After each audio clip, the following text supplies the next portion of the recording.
Saludos, amigas y amigos, os doy la bienvenida a este vuestro canal. Yo soy Jesús. Hoy me gustaría hablar de la perversión del mundo emocional y sus consecuencias sociales, familiares, etcétera, etcétera. Bueno, si buscamos la perversión del mundo emocional o perversiones del mundo emocional, paradójicamente no encontramos nada que guarde relación con aquello que yo quiero explicar, ¿no? Porque se nos refiere a perversiones no como si fuera un desequilibrio. No se está usando esta palabra para referirse a un desequilibrio en nuestra realidad emocional. Fijaos que es importante saber que el mundo emocional es una consecuencia también. No es causa. Todo es causa en cierto sentido, pero el mundo emocional es una consecuencia.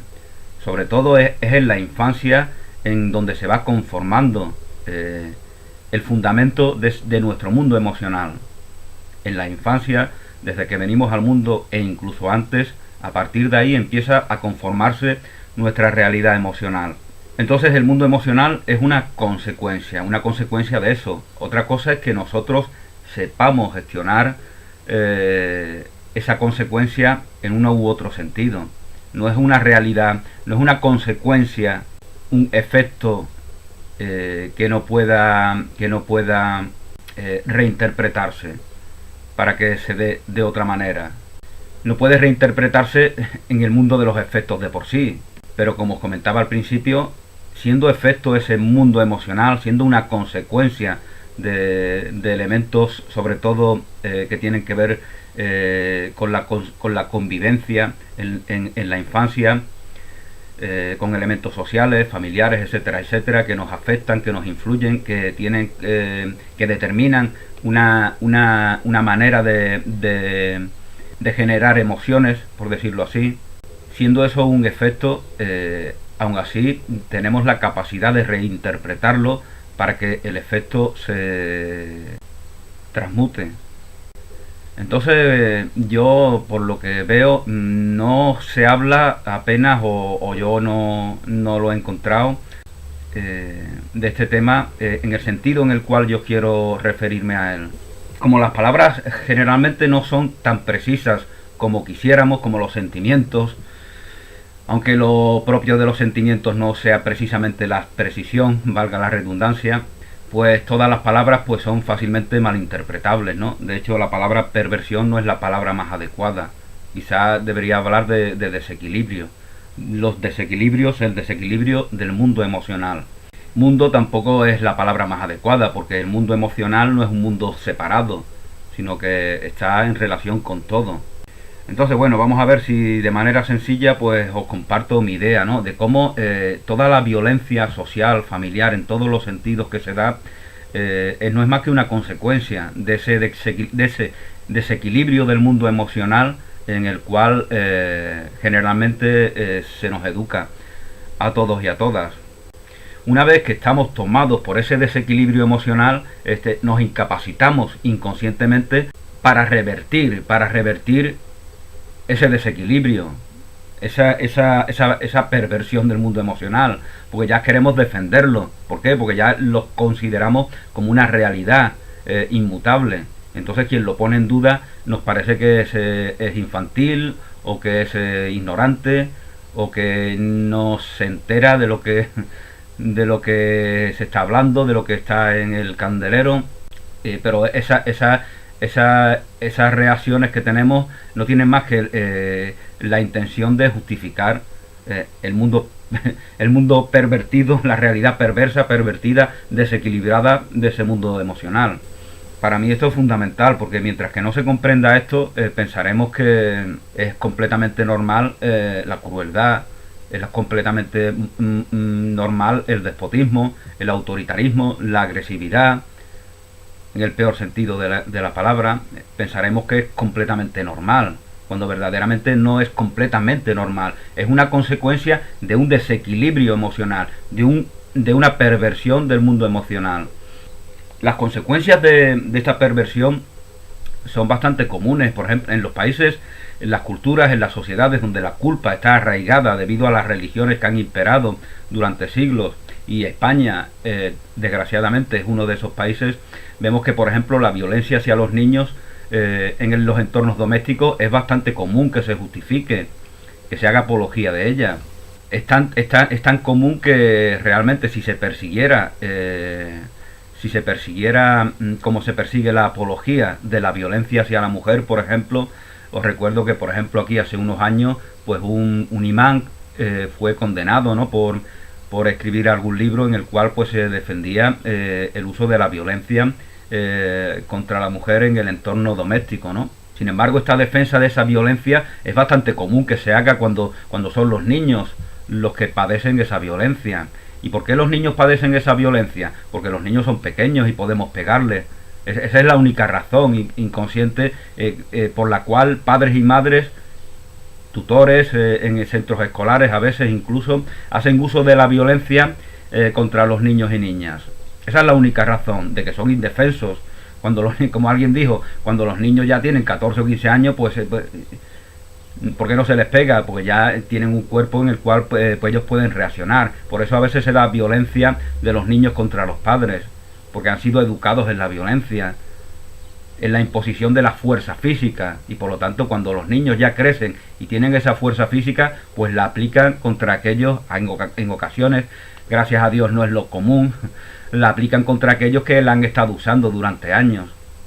Entonces es muy importante comprender esto, ¿no? La defensa, la apología de la violencia contra la infancia es consecuencia del desequilibrio emocional que tiene aquellos que hacen esa apología o ese uso de esa violencia.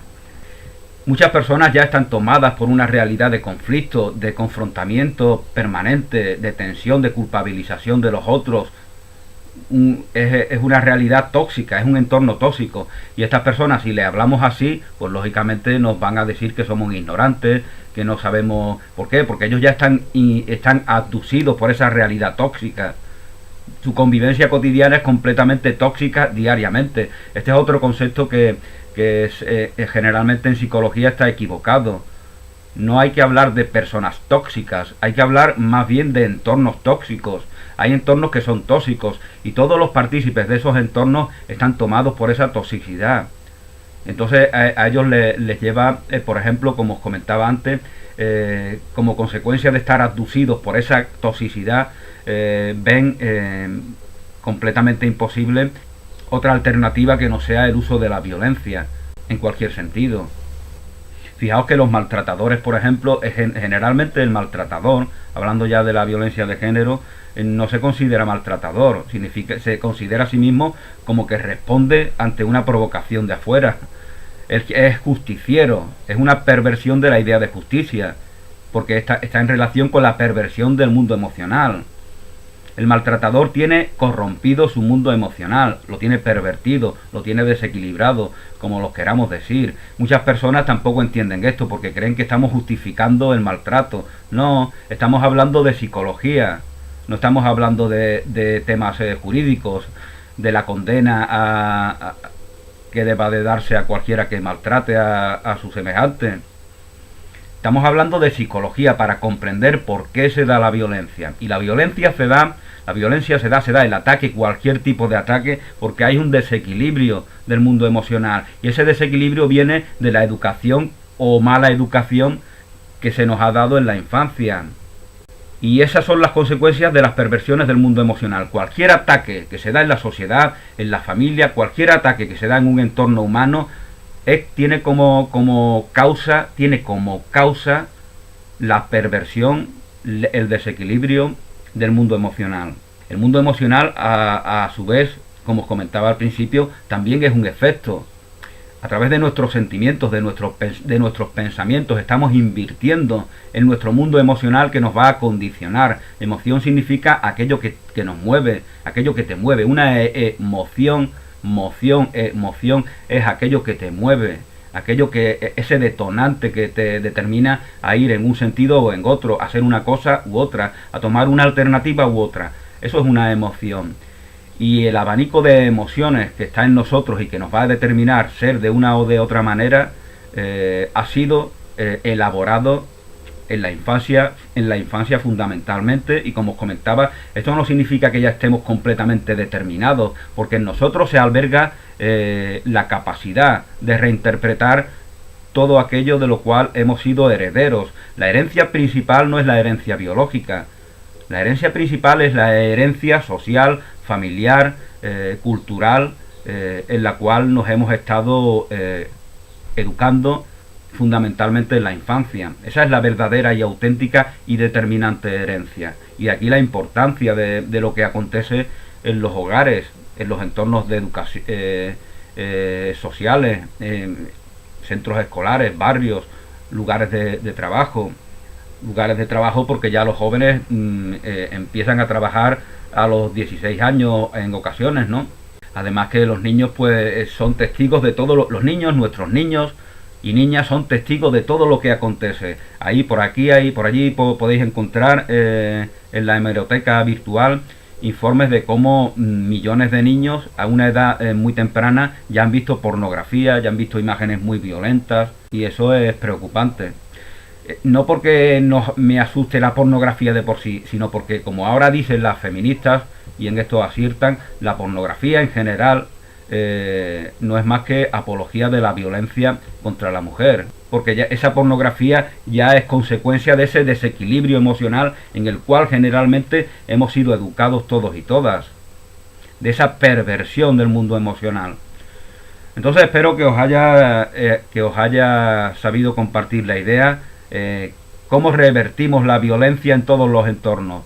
Pues considerando que precisamos de un mundo emocional sano, que no esté desequilibrado, que no esté pervertido, y lo principal está en la educación, como vemos aquí, una educación basada en la integridad, en la aceptación, en la auténtica educación. Educar es sacar lo mejor, que se manifieste lo mejor que está en todos.